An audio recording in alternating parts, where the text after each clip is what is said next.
Hi guys, nina coach ndani ya Jalango TV. Jalango TV number 1 online TV, na leo tutatuongelea tu politics and crisis imekuwa Kenya, tujue how life is, na leo nawaletea guest is a youth na pia kuna ambition ya kuwa president and is one of the leaders tumekuwa nayo mtaani huko mtaani Ngwaro, na amekuwa akifanya kazi mob kusaidia ma youth kuempower wasee kwa football, dancing and everything.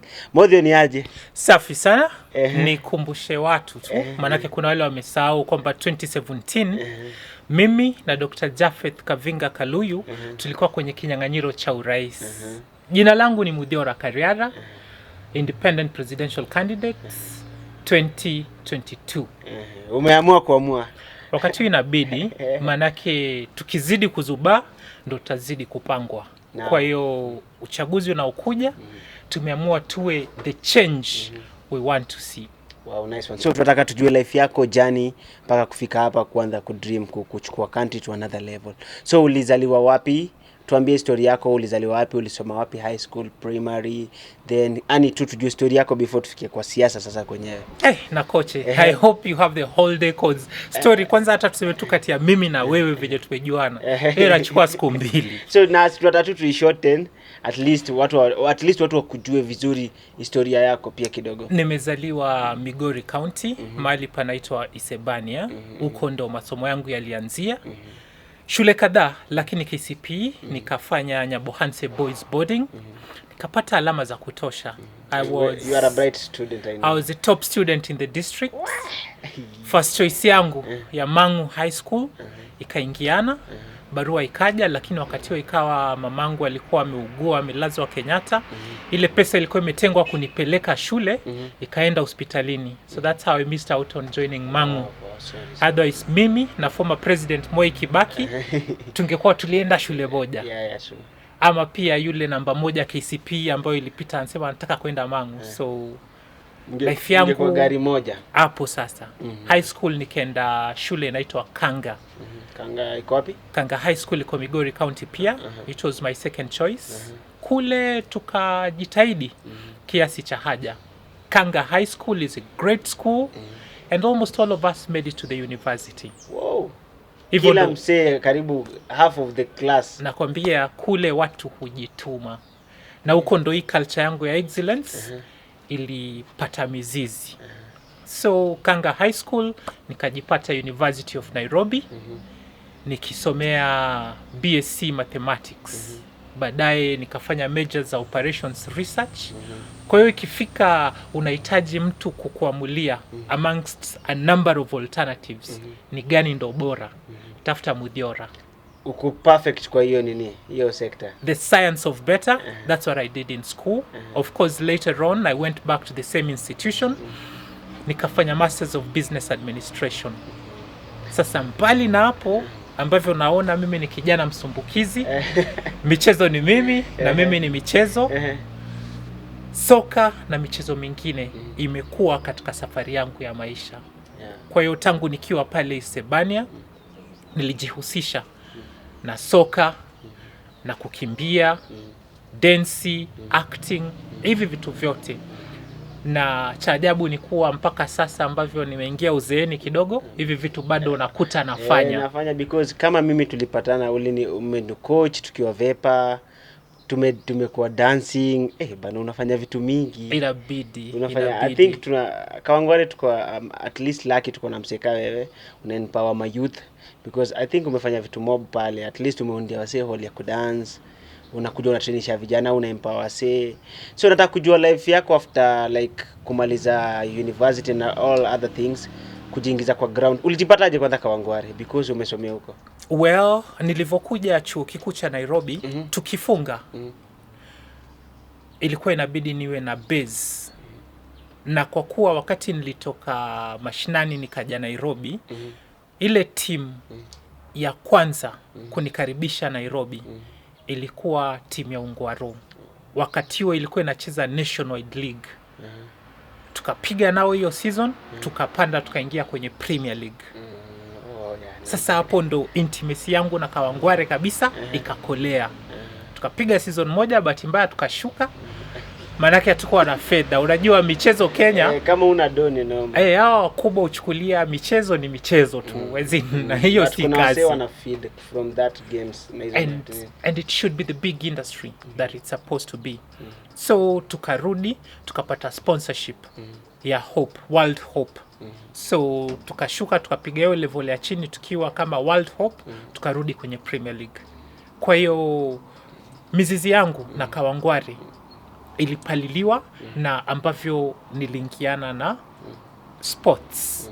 But otherwise nina jamii ambao base yao ni Dagoretti, hiyo area ya Kawangware. Na sasa nataka kujua dream zako za siasa zilianzia wapi, because unajua before ufanye kitu kwanza kuna dream. Ndio uanze kuanza kuwakia dream iwork.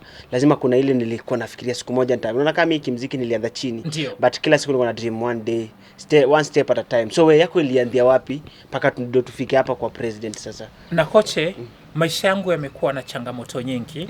Na ukiwa umekumbana na shida tangu ukiwa mchanga, huwa una develop mentality ya kuprovide solutions. Sasa wakati mimi nimeingia chuo kikuu, ilikuwa ni zile siku university ilikuwa ikienda mwezi mmoja bila strike. Inaenda kwenye Guinness World Book of Records. Hakuna strike huko. Sasa mimi nimeingia chuo kikuu nikiamini kwamba nikigraduate on time nitapata ile kazi nimekuwa na dream, alafu nirudi nishughulikie familia yangu, waishi ambavyo ina hadhi. But in the way hizi strikes zilikuwa kizingiti. Mimi nilingia chuo wakati ulikuwa naambiwa kwa hii room yenye umepewa na kampo balbi kiungua, usikimbilie sana kuripoti kwa custodian na kubadilishie bulb. Wewe toka hapo kwa corridor, chukua hiyo bulb yenye iko hapo yenye umeona inafanya, cause ukienda ureport hakuna kitu kitafanyika. Yaani watashughulikia hata kidogo. Stima zikipotea badala mngoje, cause hizi stima zijapotea kampo peke yake, zimepotea hata kwa hawa majirani. Watu walikuwa saizo wana take opportunity, wanaenda barabarani, wana riot, wanapiga magari na mawe, unaona. So mimi nilivyoangalia nikaona there has to be a different way. I need to graduate on time, sitaki ku waste muda hapa. And since watu wenye wana incite violence, hizi disruptions ni leaders, then I need to be part of that. Ili wakati wanafanya hizi vitu zenye nyi vijana mnaita wa vitu za umbwakni, na short circuit hiyo kitu, tunafanya what needs to be done. So safari yangu ya uongozi kaanzia hapo. Ilianzia university. Nika contest, mara ya kwanza siku make it, but then during the second year nikapata fursa ya kuserve kama Secretary of Sports and Entertainment kwa Students Organization of Nairobi University. SONU. So tukaingia and we had a very clear goal that for once we want the University of Nairobi to run an academic year uninterrupted. Na bahati nzuri wakati huo sisi tukiingia, Professor George Magoha ndo alikuwa ndo naye pia anaingia kuwa vice chancellor. So yeye upande mmoja anataka kuprove, sisi nao huku tunataka kuonyesha things can be done differently. So hiyo collabo ikaweza, and for the first time kwa history ya hiyo institution tukaenda whole academic year bila mgomo. Nenda uangalie history. Juko university walikuwa wanapika, sisi tunatibua. Before it happened tunahakikisha communication iko ambavyo inafaa. Kile ambacho kinaweza fanyika kinafanyika, kile ambacho ni unnecessary kinawekwa kando. So hivyo ukirudi pia uangalie historia wakati huo when I was in student leadership, ndo timu ya rugby ya Mean Machine ilishinda floodlit tournaments hapa Impala.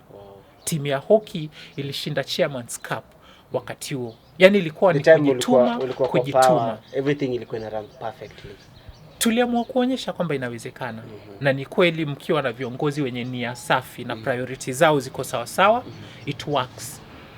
So it took a toll on me because I gave it all I had. And I must confess that it took a toll on my studies as well. So after my time was done, and the next year wenye waliingia waka revert back to default settings, vitu zika change, zika back to normal. Yeah, I got frustrated. Na nikasema mimi na uongozi na siasa, it's not worth it. It appears the system is in so much debt. There is really not much I can do. But at least I was thankful for the opportunity I had to serve. So tangu wakati huo mimi nikachukua break, nikasema acha nirudi nijijenge kibinafsi. Mpaka sasa mwaka wa 2013. Alafu nilivyojipata kwenye ballot, naangalia watu ambao nafaa kupigia kura na naona hakuna ambaye ana deserve kura yangu. Ani unasema ilikuwa 2013 hakuna mse uliona hapa anafaa ku lead country. Unafika unaangalia sawa majina yapo 8, lakini kwa hawa wote no one deserves my votes. Do you think anyone deserves now? Well, the reason I went on to run in 2017 was because the same thing persisted, that we still had the same corrupt government and a very narrow-minded opposition. Forest may change, but the monkeys ni wale. Wajua? So 2017 ikakuwa kwamba tupatie Kenya the alternative leadership that it deserves. Wakati huo wengi hawajui, but I was running for president. Lakini kulikuwa na CEO wa secretariat ya IEBC anaitwa Ezra Chiloba. Huyo jamaa hajaanza swara leo. Sisi tumefanya kila kitu. Yeye kumbe anaangalia venye atatunyonga. So wakati alitoa list ya wale watu ambao wako provisionally cleared, jina langu likawa halipo. Lakini kwa kuwa nilikuwa na focus, najua what needs to be done, because then my goal was to inspire a new generation of leaders. Nikatafuta mbinu, tukacombine na candidates ambaye alikuwa ako cleared, anaitwa Dr. Jafeth Kavinga Kaluyu, na hivyo ndo nilijipata kwa presidential ballot. Na nakumbuka that time ulitrend sana because we're the only, how many guys muliapia kwa debate? Well, the inaugural running mates debate, yani ndo ilikuwa inafanywa for the first time 2017. Out of the 8 ambao walikuwa waje, mimi peke yangu ndo nilijitokeza. Yes. Wewe peke ndo wewe ndo ulikuwa peke yako. I thought mlikuwa tu ulikuwa you alone. Ile unaweza picture, ndatafuta hiyo video niweke kwa hii ni wasewa watch. Unaweza picture ulikuwa unajua hizi 2 hours tutakuwa watu 8. Kwa kila mtu atakuwa na maximum kama dakika 15. And then unaenda unafika unakuta 2 hours yote ni yako. Sasa ni wewe ujimarket venye unaweza. Content ulikuwa umetengeneza ilikuwa inatosha hivi. Sasa inafaa uistretch. So ni kufungua kichwa. Ulikuwa unafikiri utakuwa unarushia mtu anakurushia, mnavamia fulani, but sasa maswali yote ya watu 8 yanaelekezwa kwako. Neema ya Mungu, manake pale ilibidi nijikakamue. I think people were so happy with you. Well, tushukuru Mungu. Manake I think the feedback was so nice, but I don't know what is wrong with Kenyans, because hata uko unapea the right thing, they always go for the wrong thing. Well, tusilaumu sana wa Kenya. Kwa hii setup, wa Kenya ni victims. Hii system deliberately imeundwa kufanya wa Kenya wafikirie tumbo lao leo. Kiasi kwamba hakuna ambaye anaona tuko kwa shimo na tunafaa kuacha kuchimba, tuanze kutafuta venye tutatoka kwa hii shimo. As long as tunaambiwa hapo chini ndo kuna mkate, badala ya focus venye tutatoka kwa hii shimo, wa Kenya wana insist mkate iko hapa chini. Hapa tuchimbe tu. So tuchimbe, na hivyo ndo tunazidi kudidimia. Ingia chini kabisa tukienda. Individually there is not much we can do. But collectively tukaja pamoja. Tuseme in this August election tutafanya ballot revolution. We can put a stop to these games that have been played on us since independence. But let me ask you a question. You know, hata kisiasa tu kuandia kitambo. Ani you can not, unaweza sema kitu like tujaribu kuchange. But tu kuna watu na ni majority hata useme aje, it will never, like, it's so hard to change. So I think maybe it will change in a generation, but for now, like, it's still the same. Unaweza amuka useme you are the right person, ndio? Yeah. Uko na wase karibu 5, but akiingia kwa watu 20 ana dissolve. You understand what I mean? Na kupata na uzuri ni kwamba sina watu 5. Sina watu 100. 2017 tulifanya debut. Atuku print hata poster. But thousands of Kenyans believed in the vision that we shared with them. That number is enough to multiply. Yeah. Wajua, si watu wabaya wataharibu hii nchi. Ni wale watu wazuri ambao wanakosa kufanya kile wanajua kinafaa kufanywa. True. So wale wachache ambao wanajua njia, wanafaa kufunza wale wengine ambao kidogo wana ujinga, upumbavu, ubinafsi na haya madhila mengine. So let's not give up.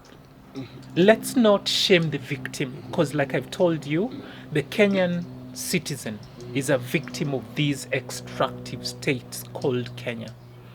So wewe ujenge mwingine, huyo mwingine apate confidence na courage. We stand up for what we know we deserve, and we'll be able to change the system. Kenya is a multi-party democracy, and yet over 58 years since independence, we don't have a party that is strong enough to go into 2 elections. 2007 tulikuwa na PNU ndo iliform government. 2002 ilikuwa NAK. 2013 unakumbuka URP na TNA zikija pamoja. 2022 angalia formation tena. And every time kuna changes, lazima tu kuwe na changes. Yaani kuonyesha kwamba hatujakomaa. Lakini ndo demokrasia ikomae. Sisi wananchi lazima tujue tuna jukumu. Tusingoje suluhu kutoka kwa hawa mabwana mkubwa. Hawa vigogo wa kisiasa, they are fulfilling their own selfish interests. And they'll only take care of our interests if they intersect with their interests. So, can we be selfish enough wakati huu 2022 tuchague kiongozi anakaa mimi na wewe? Msiana understand everything, like struggles na nini, life za wasi up and down kwa ground. Ndio hivyo. Mtu anavaa kiatu ya hustle ya landlord. Mtu hata akibudget hawezi piga hesabu ya venye ata survive mwezi mzima. Mtu anajua tunaambiwa tuna free education, but kila term analipia watoi school fees. Tunaambiwa tuko na quality, affordable and accessible healthcare. Lakini ukienda hospitali hizo vitu haziko. Cause hawa watu ambao wako pale juu wanaishi na privilege. Wow, true. Hapo ndio ukweli. And this system has served them well. So they have no motivation to change it. For once, hebu tuangalie kuchagua kiongozi mwenye anaelewa mwananchi wa kawaida. Now, Muthiora, kuna swali nataka nikuulize. Acha nikuite mheshimiwa Muthiora. Unajua nimekuzoea kama coaches, dancer. So itakuwa ngumu sana kukuita mheshimiwa. So nataka niulize swali, nikiwa kwa ground, unajua mimi napenda tu politics. Yeah. So nimesikia kuna watu wanasema sisi mimi siwezi vote hata na dawa. Na after all tukiumia tunaumia wote. Like sasa unaona hali ya uchumi wenye iko. Ndiyo. Mafuta kama ni ya kupika imepanda. Haijapandia wenye walipiga ama wenye wakupiga. Kila mtu. Across the so board. Nataka waambie wase effect hapo za kutopiga kura. At least wajue ina affect kila mtu, si ati upige usipige bado utaumia tu. Na koche napenda ambavyo umekuwa unaimba nyimbo inspirational. Na kutumia talanta yako umechanua wengi. Na inafaa wawe tayari washatambua kwamba garbage in gives you garbage out. Ile bidii umekuwa ukiweka, na ningependa watu wafuate sana channel yako ya Nakoche Msela. Manake pale kuna more than just inspiration and education. Safari ni hivi. Usipopiga kura, hapo unachagua yule kiongozi mbaya. Nice one. Umesikia? kwamba yule kiongozi mbaya ambaye atakuja kutumisrule huwa first and foremost anachaguliwa na wale ambao hawaendi kupiga kura. Ikiwa unataka corruption iishe Kenya, lazima ujitokeze, uende upige kura. Because ending corruption will be on the ballot. Umeona venye tumekuwa na food insecurity. Umetaja kuhusu gharama ya mafuta kwenda juu. Tuna hata hii crisis ya mafuta ya magari. Line za station ya mafuta ni refu. Eti inafaa ununue mafuta uweke kwa gari ndo upate fuel ya kukupeleka kwenda kutafuta mafuta ingine, yani ile itakuweka. Unaona? Unaweka uende utafute ingine. And yet hii serikali inatuambia kuna mafuta ya kutosha. Unaona kinaya? I make a sense. But if we had leaders who are responsive, such a thing would not happen. They would address the problem.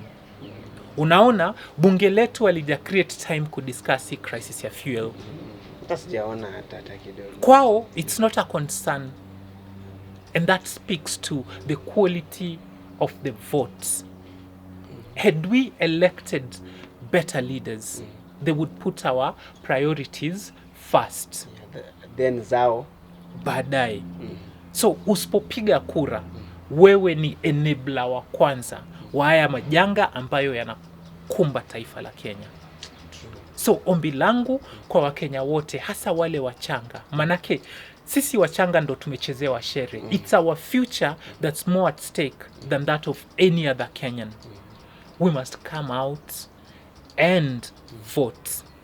And not just vote, but vote wisely. Ani vote wisely, not just kuvote. Unajua pia Muthiora, kumekuwa na tabia that mimi napiga kura napigia mwenye kwanza nakula pesa yake. You understand? Yep. So I don't understand ati lazima nikule pesa yako ndio nikupigie kura. So tumeka ile mentality ya is not about even leader, is about what napata. Na hiyo nitaifananisha na ile story ya Bible ya Jacob and Esau. Bas. Kumbuka Esau alikuwa ndo older, kwa hiyo alikuwa na hekma. But for a bowl of soup, birthright, aliuza birthright. Angalia hii mess. That's exactly what we've been doing. So kawe ni mjanja, tafadhali ukiletewa pesa kula. Lakini kura piga na hekma. Jua kwamba venye si vijana mtaani, ikifika saa 3 lazima uwe umejifungia kwa keja, kwa serikali nikaa declare war on youth. Ukishikwa nje ni noma. If you want to end that, then elect a leader who will enact the right law to protect you. Mwenye akiona tunakandamizwa, hata complain na sisi kwa social media, atenda kwa bunge, atengeneze motion na aisukume mpaka iwe sheria. Na hiyo sheria ikiwa haiwi fulfilled, ata hakikisha anachukua hizi measures zingine kwenda kotini, hata kumobilize umma. But after ashahakikisha we have the right laws. Sio venye siku hizi tunaona wakati tunalia wao pia wanalia na sisi, and yet tuliwachagua tukawapatia mandate waende watu represent pia wana. Na sasa acha tuulize tena Muthiora. Kumekuwa na mayouth wengi wanateta hata serikali haitusaidii kupata kazi, like unajua watu leaders wakianza kupromise, unaona kama sahi promises ni mingi, tutawafungua kazi, tutafanya nini.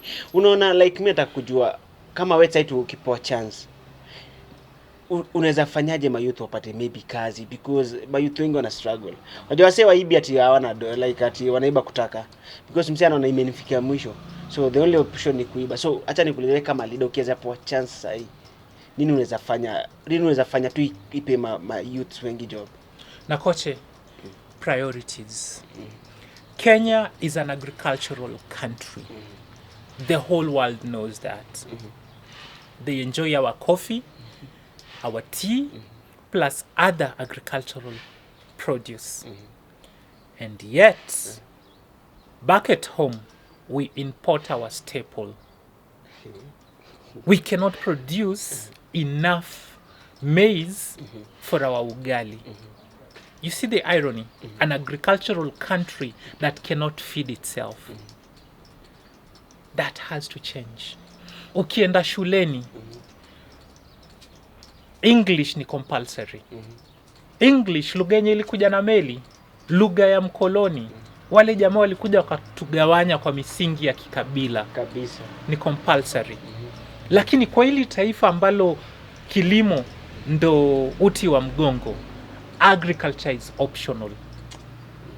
Buda, mimi mkaniruhusu niwe president, niongoze hili taifa, agriculture will be a priority. Tutafunza kule shuleni, msiseme eti mimi naishi kwa plot, naishi Nairobi, unanifunza mambo ya kilimo inisaidie na nini. Buda, itabidi ujue venye hii value chain uconnect. So we will look to invest in the right technology. We will look to provide subsidies that lift the farmer. We will make agriculture cool for young people to engage in. Because agriculture peke yake inaweza create a multiplier effect yenye itatoa jobs for all our young people. Na kwambia ukweli, ifike mahali eti sasa hatu import mahindi. Ifike mahali we can produce sufficient sunflower and corn to produce hii mafuta yenye saisha kuwa so expensive, iwe hatu import. So naelewa kwamba agriculture is a devolved function, but as a national government tuta create policies zenye zitainua kilimo.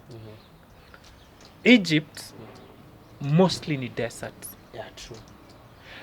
The arable land that is farmed on in Egypt is about 25,000 square kilometers. Turkana County yenye yote si desert, area yenye ni arable ndani ya Turkana ni 20,000 square kilometers. Turkana tu Peke yake. But Egypt, hiyo land yenye nimekuambia, huwa ina produce enough to even import. Ukienda sokoni hapa Kenya, unasikiaga watu wanasema hebu niuzie hiyo machungwa ya Egypt, hebu hizo grapes za Egypt, and it's a desert country. Desert. Na sisi tuko sawa tuna kila kitu, but we have sufficient rain, we have lots of arable land, fertile land, and with irrigation malika Turkana, we can produce enough crop for all of Kenya. Tuachane na hizi highlands fertile. Turkana tu kwenye kumekauka. The arable land there can feed us for 2 years in one season. Without even importing anything. Yeah. So given an opportunity, penye tutafocus kwanza ni kilimo biashara. Vijana waingie huko. We produce enough, vijana wahusike ku-export whatever we are producing to other countries. Because once we produce the raw materials here, manufacturing itafata. Venye watu walikuwa wanaenda India, unakuta kazi na kungoja, ita come through. Because whatever those industries need is being produced locally. So cost itakuwa iko chini. Hizi cartels zenye zimekuwa zinasababisha stima na fuel ikuwe expensive. Mimi sina affiliation yoyote na hawa watu. So tukipigana kabisa na state capture, gharama ya kufanya biashara Kenya itashuka. Baada ya kuinua kilimo, manufacturing itaingia kwa picha. Na hivyo ndo vijana watapata kazi. Nimekuambia sina uhusiano na deep states. Sina uhusiano na state capture. Kwa hiyo wawekezaji watakuwa na uhuru wa kuleta hiyo capital yao kwa uchumi wa Kenya. Yetu itakuwa ni kujenga tu. Kujenga tu taifa iendelee na kuinua. So kama tunataka kuleta value addition katika kila kitu ambacho tunafanya, ningeomba wa Kenya wachague Muthiora Kariara for president. Now, sasa tuseme like unajua pia apart from just tumekuwa na problem moja ya corruption in country. Yani corruption is just normal. Like squeeze hata anything bila corruption like it's nothing. So we kama leader na maybe tuseme upo president sai unaweza fightaje corruption in country? nilete tu hiyo picha clear na koche. Mimi naishi mtaani. Na nimenotice kitu kinavunja moyo sana. Askari wetu wanatoka kwa station asubuhi. Sio kwenda kuenforce law and order. Buda, hao watu wanatoka kwa police station wamevaa uniform, wanaingia kwa gari yenye imelipwa na kodi ya Wakenya kwenda kudhukoma. It's very heartbreaking. Na imekubalika. Hata wananchi wanajua wakiona gari ya polisi mtaani, si eti ina enforce law, si eti wamekuja kushika mtu alifanya kitu mbaya, wanajua imekuja kuchukua pesa yao ya mfuko. Imagine, hawa ni maafisa wa serikali. Wako na hiyo attitude. But hatutawalaumu. Kwa nini? Kwa sababu wanaiga mfano wa wale wenye wako huko juu. True. Au wako huko juu wanajinvolve na mega corruption. Kwa hiyo hii corruption ya hapa chini inabidi ikubaliki. Mimi siingii kujinufaisha kibinafsi. I've been around long enough and I have remained faithful to my duty as a citizen, and that will not change. I abhor corruption. I live by a code of zero tolerance to corruption. Sikuwaiba, sitawaiba. Chochote kile ninacho naweza elezea nilikipata vipi. Na naahidi kwamba nikachaguliwa, hamna yeyote katika familia yangu ambaye atajihusisha kufanya biashara na serikali. And this will be required of all the public officers that will serve in my government. If we end corruption, then we unlock the potential of this nation. Tufanye kazi pamoja sisi kama wananchi. Tujue kuwa ndo ufisadi uishe Kenya, kila mwananchi lazima atangaze vita dhidi ya ufisadi. Usitoe hongo, kuwa tayari kupanga foleni, kuwa tayari kusubiria kupata huduma. Lakini baadaye tutapata faida ya nini? Ya hii bidii yetu. Itatuanza kutulipa wenyewe. Ndio hivyo. Nitahakikisha kwamba mahakama inapewa fedha za kutosha ili kesi zikienda kotini hazichukui miaka 5, 9. Sheria tunazo za kutosha. Ambacho hatuna ni ile inaitwa willingness. Na hiyo willingness mimi ninayo. Kwa hiyo tukinyosha mahakama, ofisi ya Director of Public Prosecutions ipatiwe pia fedha za kutosha na independence. Twende EACC tuhakikisha tuwapatie kale ka budget kadogo, tuwawezeshe. Kesi zitakimbizwa mahakamani. Watu watafungwa. Na sisemi kama joke, kuna wakati Kenya imeenda ikaomba madaktari kutoka Cuba. Mimi nafikiri the right action should have been twende China. Tuwakope wale majaji wao wenye wamekuwa wananyonga watu huko na kufunga watu maisha. Tuwalete huko Kenya. Unashika? Tukapewa hao jamaa. Waje hapa kama miaka 2. Watu watanyongwa. Unashika? We must be ruthless in the fight against corruption. In my government, nobody will be above the law. Rule of law ni kitu ambacho mimi nachukulia kwa uzito sana.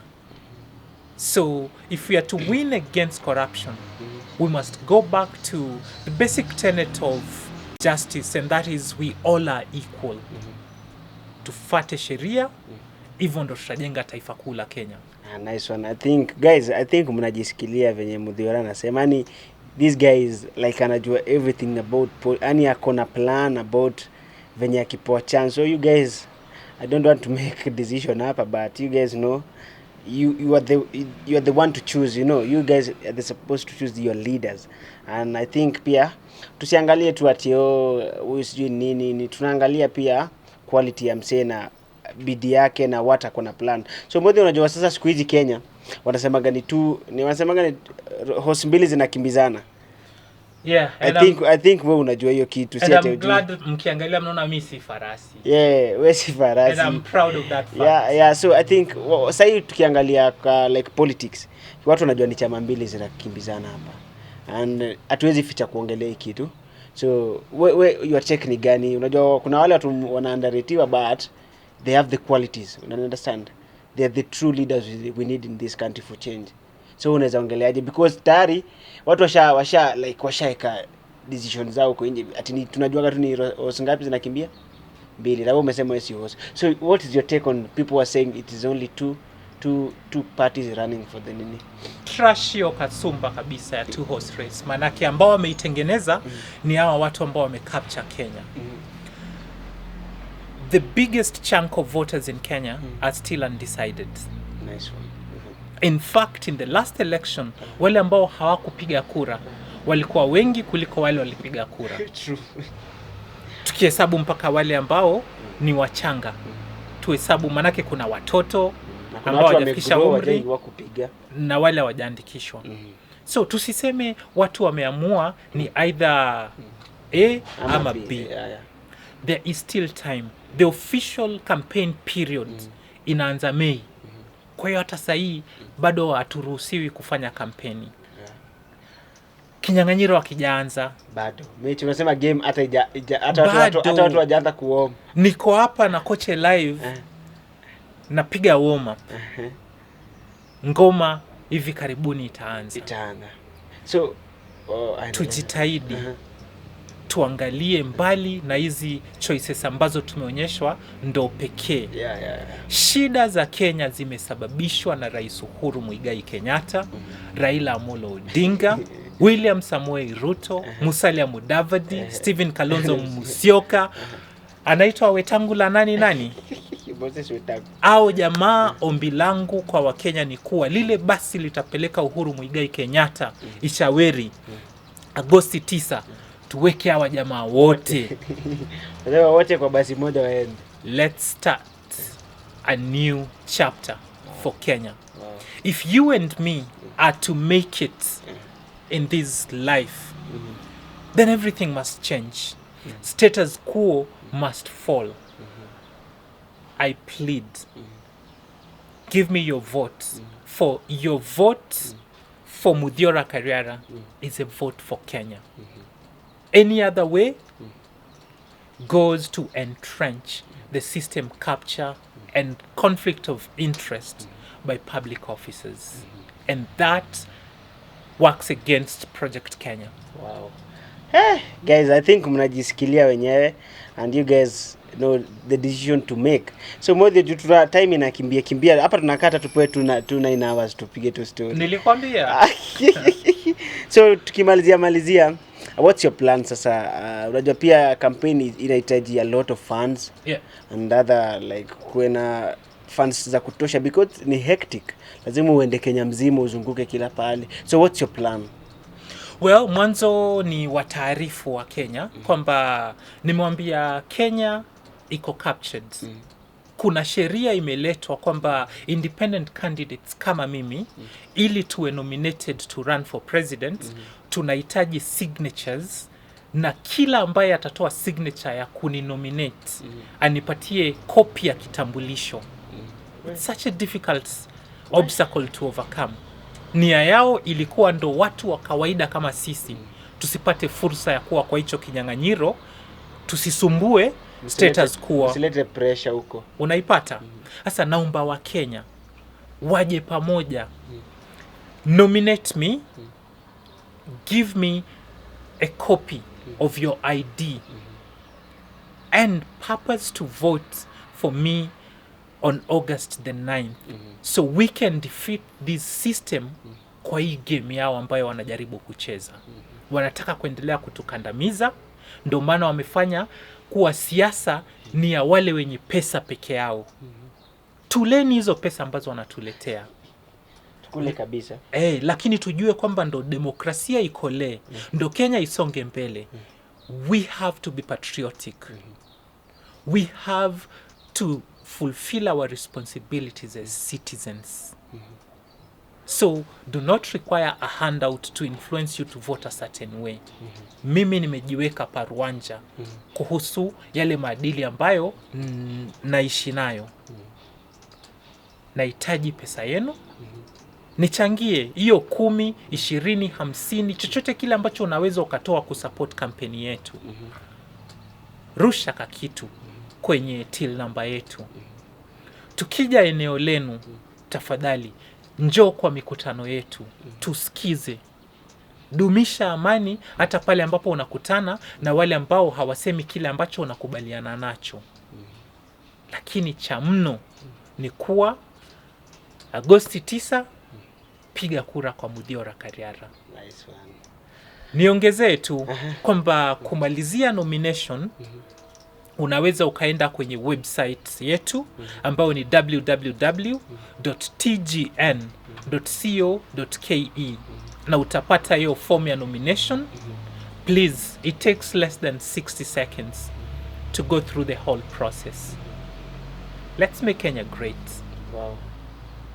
Nice one, guys. I'm so happy to host Muthiora. Now, let me pray for the best.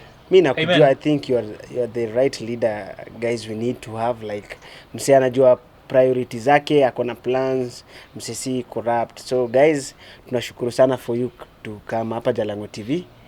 God akubless sana. Guys, nina coach ndani ya Jalango TV, number 1 online TV. Be blessed, onana. Make sure umecomment. Pia mtafute kwa social media zake, nitaziweka hapo. Another day. We are done.